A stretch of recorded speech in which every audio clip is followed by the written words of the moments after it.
दोस्तों खबर कंफर्म है, ईरान ने सिर्फ इजराइल का नहीं बल्कि अमेरिका का घमंड तोड़ दिया है। खबर क्लियर है। मैं सफर में हूं, आप देख सकते हैं, लेकिन सफर में रहने के बावजूद जो अपडेट्स मैंने लगातार आपको दिए हैं वो गोदी मीडिया से 8 घंटे आगे चल कर दिए हैं। गोदी मीडिया जो आज आपको दिन में खबर बता रहा है वो मैं आपको देर रात 3 बजे ही बता चुका था। जी हाँ, अब देखिए बहुत सारे चैनल्स हैं, खासकर जो इंडियन गोदी मीडिया है वो भी इस लाइन को लिख रहा है कि इजराइल क्या अमेरिका का घमंड भी तोड़ दिया है। ईरान ने F-35 मार गिराया है और ईरान ने दावा किया है कि हमारे पास इजराइल के 3 जो है फाइटर जेट को उड़ाने वाले पायलट मौजूद हैं जिन्हें हमने कैदी बनाया है। दोस्तों खबर आपको ये भी याद होगी कि ईरान का जो एयर डिफेंस सिस्टम है वो कई घंटे के लिए फेल हो गया था, बेकार हो गया था। एक्सपर्ट और ईरान के सीनियर एक्सपर्ट्स की तरफ से ये बात कही जा रही है। मैं अगर कोट करूंगा तो फ्रांसीसी एक्सपर्ट को कोट करूंगा जिन्होंने कहा है कि ईरान के एयर डिफेंस सिस्टम को रिस्टोर करने में पाकिस्तान के जो एक्सपर्ट्स हैं उन्होंने मदद की थी। मैं आपको इसी के साथ ताज़ा मंजर दिखाना चाहूंगा कि सुबह जब हुई तो तेल अवीव में रात को ईरान ने क्या किया, वो तमाम मंजर मैं आपको दिखा देता हूँ। तेल अवीव पूरी तरह से तबाह और बर्बाद हो चुका है। तस्वीर आपके सामने।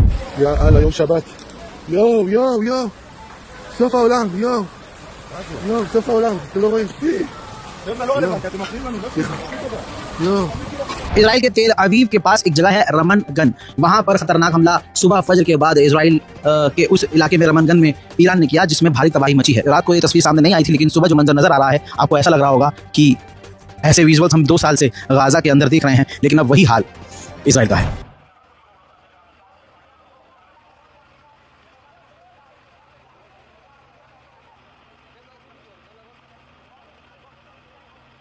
TV9 भारतवर्ष भी अब ये लिखने पर मजबूर हो गया है कि अमेरिका का, रिपोर्ट आपकी स्क्रीन पर है, इजराइल छोड़िए ईरान ने अमेरिका का तोड़ दिया घमंड, मार गिराया सबसे कीमती F-35 फाइटर जेट। तो आप समझ सकते हैं ये बात बिल्कुल क्लियर है। ईरान ने न शोर मचाया न तहलका मचाया, बस हाँ जो करना था कर दिया। ईरान ने आखिरकार अमेरिका का सबसे खतरनाक और सबसे मजबूत फाइटर जेट F-35 गिराकर इजराइल और अमेरिका की नाक काट दी। इजराइल के रशन लिसन के इलाके में जो देर रात को और दिन में जो हमले ईरान ने बैलिस्टिक मिसाइल से किए उससे बहुत बड़ी तबाही मची है। वो विजुअल्स आपको कोई दिखाएगा नहीं, लेकिन मैं और मेरा चैनल आपको ये तस्वीरें दिखा रहे हैं। आइए वो तस्वीर देखते हैं जिसमें इजराइल में भारी तबाही मची है।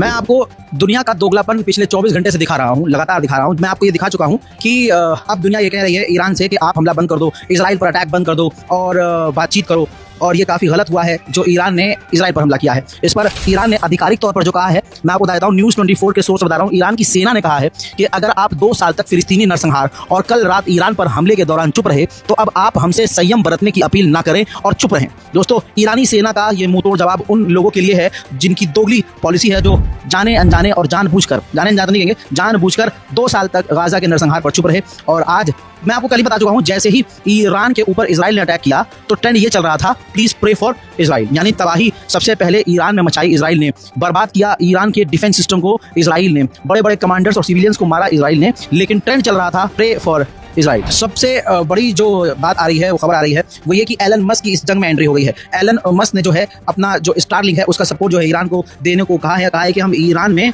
अपना काम शुरू करेंगे। देखिए डोनाल्ड ट्रंप और एलन मस्क की लड़ाई की वजह से ईरान को बड़ा फायदा हो रहा है। ऐसे में गोदी मीडिया ने भी इसको कवर किया है। आइए गोदी मीडिया जो कुछ भी कह रहा है उसी के सोर्स से मैं आपको बताता हूँ, क्योंकि दुश्मन जब कुछ बोलता है मजा आता है। सुनिए। अगर बात करें ईरान और इजराइल जंग की तो इसको लेकर खबर क्या आ रही है, एलन मस्क की एंट्री हो गई है। खबर ये सामने आ रही है, ईरान के लोगों को स्टारलिंक की सुविधा मुहैया कराएंगे, ये एलन मस्क बोल रहे हैं। यानी कि एक तरह से देखें तो वो अमेरिका डोनाल्ड ट्रंप जो कि साझेदार के तौर पर इजराइल के साथ खड़ा है, लेकिन एलन मस्क, और हमने भी देखा कि कैसे डोनाल्ड ट्रंप और एलन मस्क के बीच में, एलन मस्क और डोनाल्ड ट्रंप के बीच में जो रिश्ते हैं वो भी काफी ज्यादा खराब हुए हैं। हमारे साथ तमाम खास मेहमान मौजूद है, लेकिन naval captain Shyam Kumar sir, मैं आपसे जानना चाहूंगा कि ये जो है वो आखिर हो क्या रहा है। अमेरिका इजराइल के सपोर्ट में, लेकिन एलन मस्क ईरान को सपोर्ट करते नजर आ रहे हैं स्टारलिंक के जरिए। उधर ईरानी कमांडर, ईरानी जनरल ने मीडिया से बात करते हुए कहा है कि आप लोगों ने सिर्फ जो है तेल अवीव की तबाही देखी है क्योंकि वहां आबादी ज्यादा है, वहां से तस्वीरें सामने आई हैं। लेकिन आपको बता दूं कि मीडिया से बात करते हुए ईरानी कमांडर ने कहा है कि हमने इजराइल के 3 मेन बेस तबाह किए हैं। आप सिर्फ डैमेज तेल अवीव का देख रहे हैं, लेकिन हमने काफी भारी तबाही मचाई है। ईरान ने यह कहा कि हमने नेवातिम एयरबेस को निशाना बनाया है और तेल नौफ नाम की एक जगह है। इसके अलावा इजराइल में ओवदा एयरबेस है, हमने उसको पूरी तरह से तबाह कर दिया है। क्योंकि इजरायली मीडिया इसको कवर नहीं कर पा रहा है, क्योंकि इजराइल उनको कवर नहीं करने दे रहा है, और इस वजह से आपके पास वो तस्वीरें नहीं आ रही हैं। दोस्तों इसमें कोई शक नहीं है, मैंने आपको सबसे पहले बता दिया था कि इजराइल ने अपने ही 4 यहूदी लोगों को गिरफ्तार किया है सिर्फ इस वजह से क्योंकि उन्होंने इजराइल में जो डैमेज हुआ है उसकी तस्वीरों को और वीडियो को सोशल मीडिया पर पोस्ट किया था। इजराइल में ले ज़ियोन, दक्षिण तेल अवीव जिसे कहेंगे, ले ज़ियोन के इलाके में जहाँ पर काफ़ी ज़्यादा यहूदियों की आबादी है, वहाँ पर इजराइल ने जो तबाही बताई है मैं आपको दिखा देता हूँ। इजराइल ने माना है कि हमारे बहुत सारे लोग बुरी तरह से घायल हैं। आपको बता दूं कि 3 सेटलर्स मारे गए हैं और 40 से ज़्यादा यहूदी बुरी तरह से घायल हैं। कई सारे फ्लैट और अपार्टमेंट पूरी तरह से तबाह और बर्बाद हो चुके हैं। जब सूरज निकला है, उजाला हुआ है, तो रात को जो ईरान ने तबाही मचाई है उसकी तस्वीरें सामने आई है। देखिए